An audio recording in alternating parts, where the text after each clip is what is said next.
Hi everyone, welcome back to Stitchy Bee. I'm Cheryl Temple. Well, I'm back. I've took ages to make this video, haven't I? I've just lost my sojo a bit recently. You know, sometimes it happens, doesn't it? But I'm back on with making stuff for summer really. Not that we're having much here in Britain at the moment. It's been pouring with rain for days. But it does mean that you don't feel so bad about being inside sewing, doesn't it? So it's not all bad. So today I'm reviewing a pattern for you, and it is the Tilly and the Buttons Stevie. Now, I thought it was the Stevie tunic, but it's not, it's just the Stevie. I wanted to get that right. But you can make a top version or a tunic version. I made the tunic version. I've got this idea in my head that when I go on holiday, I'm trying to scale down the amount of luggage I take because I don't pack light. I'm a nightmare. And I've got this theory that if you take 5 dresses, that will do you for the evenings for a week. Or mix and match and take slightly more and wear some for day and some for evening. But we'll see how that pans out. We all know I'm not just going to manage that. But I can try. So when I saw this, I really liked it because it looked easy. Just a one-piece item that you can put on for summer. I wanted something lightweight because it's very hot where I go in Greece, but you can make this dress in a number of different fabrics, and I'll come on to that later. So let's have a look. I made the tunic length. Now tunics should technically come to the thigh. I'm 5'10" and this comes here, which is about that much above my knee. So I don't think I'd be wearing this much without leggings. I live in leggings when the weather's a bit changeable. So this is really comfortable for me, but I know lots of people have fed back and said they've made it longer to make it more of a slightly above the knee dress length. But as you can see, I've not messed with the length on this. This is how it came out of the packet. I only turned it over 1 centimetre for the hem, and you can see how it is. I chose to make the bow version for the back. I think you can see that there. It's okay, but I think it does drag the fabric down a little. Now, I've made this probably slightly too large, which is not helping its cause. I made a size 5. I normally wear a dress size 14 in the high street. I've recently been measured for my correct bra size, so I wear a 34 double D. Waist, I'm about a 30 or 31, and hips, I'm about a 41-ish. So if you look at the size chart for this, that works very well on the sizing, but if you look at the finished garment measurements, I'll find them for you, there's a lot of ease in it. For example, bear with me, sorry. The finished garment on the waist for a size 5 is 43 inches. So I'm going from a kind of 30, 31 to 43, and that's why you can see all this spare fabric here. I wouldn't wear a belt with it because I don't think it'll work. You could do yourself. Hips wise, the finished garment measurements are 47 3/4. So really, I should have gone down to a size 4 for me. Maybe even a 3, looking at the finished garment measurements. But I get so hot in summer, I wanted something that's nice and easy to move in. So I don't want to get too much sun cream on it. You know, when you're wearing something tight and you put something with sun cream, when you've got sun cream on. Anyway, you get the idea. So there you go. Choose the size carefully. I've made everything as per the instructions, which were beautifully simple and easy to follow. There's nothing difficult about this pattern at all. And the only thing I didn't do was, I remember I did this with a Pantene as well from Tilly and the Buttons. I didn't turn back the cuffs and hand stitch because I refuse to hand stitch on anything I make now unless it's absolutely necessary. I won't do it.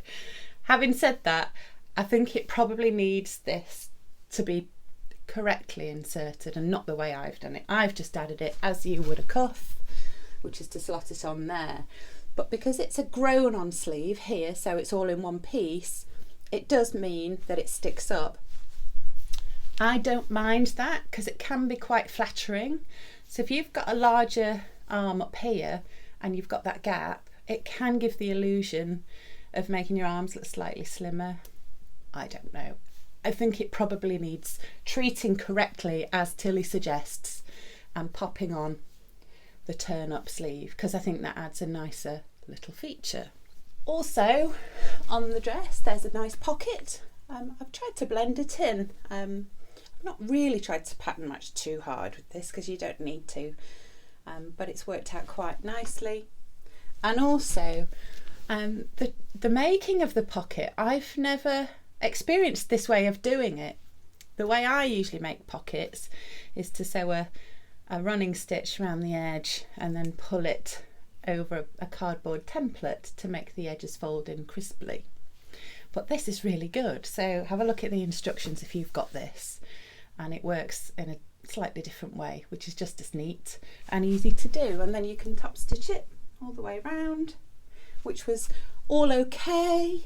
Take note of the pocket placement, because when I first put it on I didn't see the top dots. I attached it here, and of course when you're not working on your body it ended up down here. So yeah, it's now in the correct place.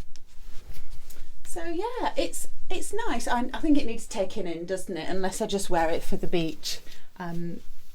This type of fabric is really lightweight, and I thought I'd go through some fabric choices for you, because I don't know if, like me, when you find a pattern says suitable for woven fabrics like cotton, lawn, viscose, crepe, there's so much choice to choose from.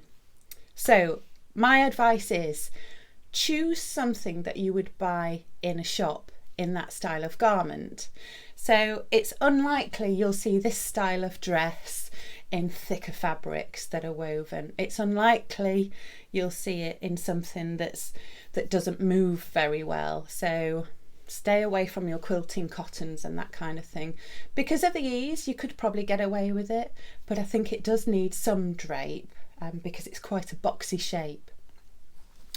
This is a chambray, an embroidered chambray, which is very lightweight. It's probably a shirt dress weight fabric.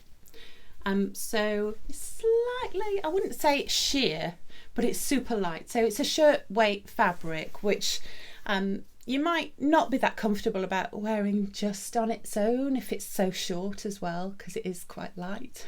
Don't want a breeze in this dress, do you? But that's one choice.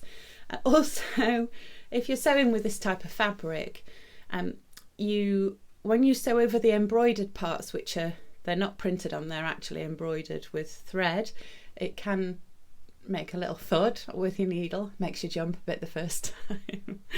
So look out for that. I've still got some of this if you need some. I'll pop the links to it in the description underneath for you. Now, another fabric that this would work well in is this double gauze. This is a dusky pink double gauze. This is also this is 100% cotton like the previous one, so lovely for hot weather. Nice if you get hot and sweaty in the summer, or if you're in a hot climate. And I've shown you in a few videos before, but in case you're not aware, double gauze is two very, very fine layers of cotton bonded together, and that gives this beautiful feel. So it is opaque, you can't see through it, and it's easy to move. You can see it's got some drape, it's easy to sew. There's no stretch in it, but there is a little bit of slight give on the bias, and that makes for a lovely lightweight top or tunic. Now, because of the bow on the back of this, I think you need a very lightweight fabric if you choose the bow option, because look how it hangs for this. If this was in a heavier fabric, I think it'd feel like it drags down. And also with the bow, the way that's sewn is beautiful, by the way. It's really easy to follow. There's nothing difficult about it at all. You also need to make sure you can tie it. So It's really difficult to tie when it's on. You either need to get someone else to do it or do what I do. I've tied mine before I put it on and it still fits over your head. So there's a tip for you. So if you want to mess about getting the perfect bow, then you can pop it on afterwards. Now, another fabric, which is I'm really in love with at the moment, is this gorgeous viscose twill. So a twill fabric has those kind of diagonal lines, which gives strength. It feels diagonal anyway. So you'll see a lot of shirts in really expensive shops made from a twill fabric, and it gives us a little bit more weight. It's very drapey still. It's really soft because it's a viscose twill. Viscose is a natural fabric if you weren't aware, and it's made from wood pulp, and it's known to be a lot more absorbent for summer wear as well, so it's perfect for warm weather. This would hang really nicely in this, and it would be suitable to be worn as a dress if you wanted to either wear a short dress like this or extend the length to around the knee area. That's a gorgeous one. I've not listed that one yet, but it will be on by the time you watch this. And if you're feeling foxy, this is a gorgeous leopard print viscose twill. I had to get this. I had this in mind for autumn, but hey, let's put it on now. It would work really well in this dress, and you could tell what a different look you can achieve if you make something like this as opposed to this. You can really go from summer to autumn, winter in this. And this is fairly timeless, isn't it? It's a gorgeous fabric. It almost looks like you could stroke it, doesn't it? It's a really soft fabric, same as the other one, viscose twill, and it's wide as well at 150 wide. If you're making the Stevie from a fabric 150 wide, you only need 1.5 meters of fabric, which is really good. So it's not going to cost you a fortune to make this outfit. If you're making it from a narrower fabric, you need slightly more fabric, but it's still under 2 meters. I think it's 1.7 meters if you're making it with a 115 centimeter wide fabric. This one that I'm wearing was 140 centimetres, so I had to check before I cut it how much I'd need, and I still managed to get it out of 1.5 metres of fabric. The trick to cutting this out, and any pattern really, to get the most out of your fabric, is to fold your selvages to the centre and create 2 folds, and then cut out your pieces and lay them down that way. If you do that, just need to remember to flip round and make sure your pattern is always on the fold, but it may need to be face down as opposed to face up. I'll pop some images here to help you, but it's a good tip for getting the most out of it, because some patterns don't always show you that method of cutting out your pattern. So fold the selvages to the centre and then cut them on the fold on the sides if it's wide enough.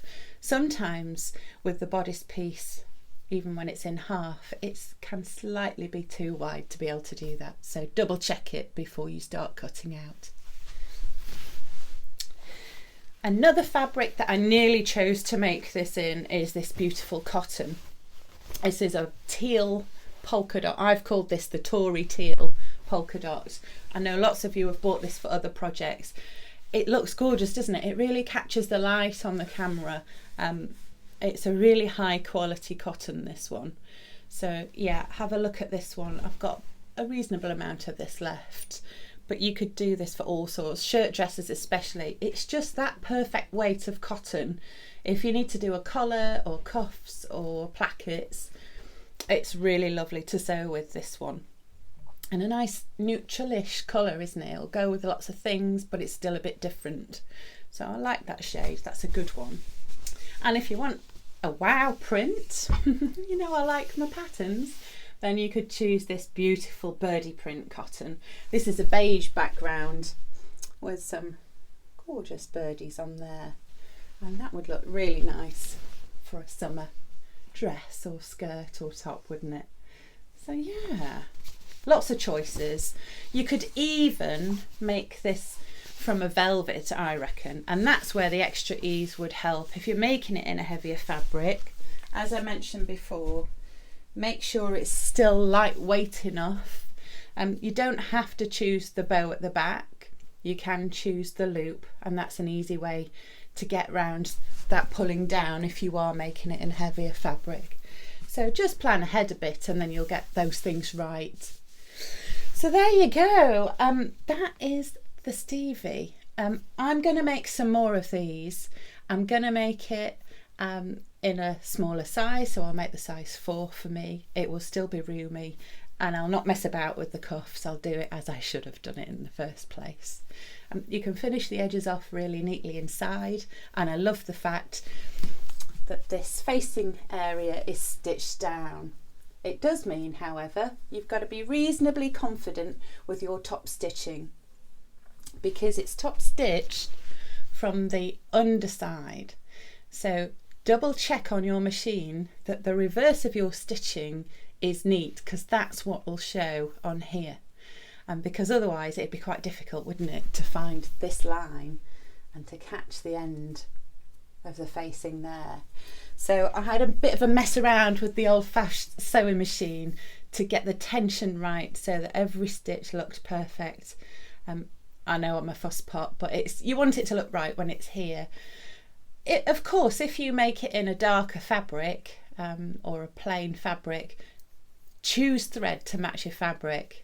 I really wouldn't go for a contrast fabric on this dress, because it will show up every error, especially with the pocket too, unless you're mega confident that your machine can sew absolutely perfectly. So there's the Stevie. I asked my followers on Instagram to choose which pattern I was going to review next from the Stevie and the Sew Over It kitty dress, which I know lots of people bought recently when that was released. And they chose the Stevie, which I was overjoyed about because it's a much quicker make, I think. But I'm still going to make the kitty dress. That's going to go with me in my summer wardrobe. I'm going to make a sleeveless version. So hopefully I'll be bringing that over the next couple of weeks for you. Anyway, thank you so much for watching. My hair's coming along, isn't it?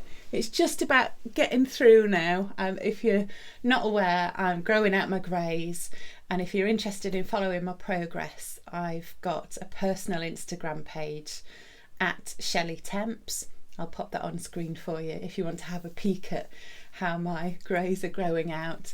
There's a massive movement of us doing the same thing. Hashtag Silver Sisters, hashtag Chambray. So if you're interested in being a bit more au naturel and not being a slave to hair dye, then have a peep at some of those things. Anyway, nice to see you again. You take care and I'll see you next time. Bye for now.